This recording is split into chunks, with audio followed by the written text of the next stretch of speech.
कहानी चमकते तारे और जादुई दोस्त। एक घने जंगल में प्यारे प्यारे जीव रहते थे। नन्ही गिलहरी जोई, बंदर रोकी, खरगोश बबलू, चिड़िया चंपू, भालू भोलू और लोमड़ी फरिया। ये सब अच्छे दोस्त थे। सर्दी का मौसम आया, बर्फ गिरी और जमीन पर एक सफेद चादर बिछ गई। जोई अपने पेड़ के खोखले में थी, लेकिन उसे नींद नहीं आ रही थी।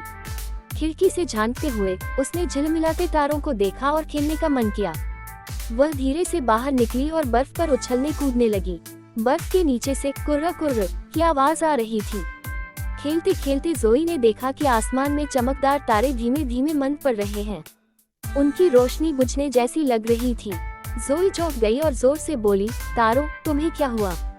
तभी एक नन्हा सा तारा नीचे गिरा और चमचमाते जादुई परियों के जैसे रूप में बदल गया। वह जोई के सामने आकर बोला, जंगल में धुंध बहुत बढ़ गई है और हमारी रोशनी ढक गई है। अगर ऐसा ही रहा तो सब अंधेरे में जिएंगे। जोई को उसकी बात सुनकर बहुत दुख हुआ और उसने मदद करने का वादा किया।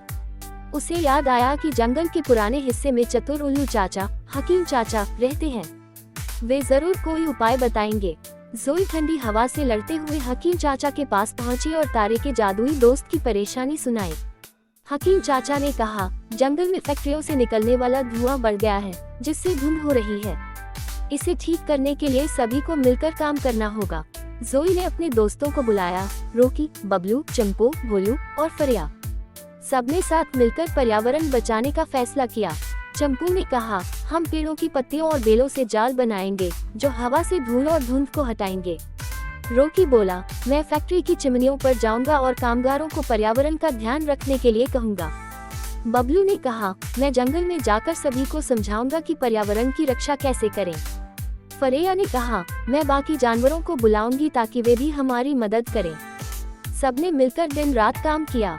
उन्होंने जाल बनाए, धुंध को साफ किया और फैक्ट्रियों की धुएं को कम कराया। धीरे धीरे धुंध छट गई और तारे फिर से अपनी चमक से आसमान को रोशन करने लगे। जंगल के सारे जानवर खुशी से नाचने और खेलने लगे। तारे भी आसमान में झिलमिला रहे थे, जैसे वे सबकी मेहनत की सराहना कर रहे हों।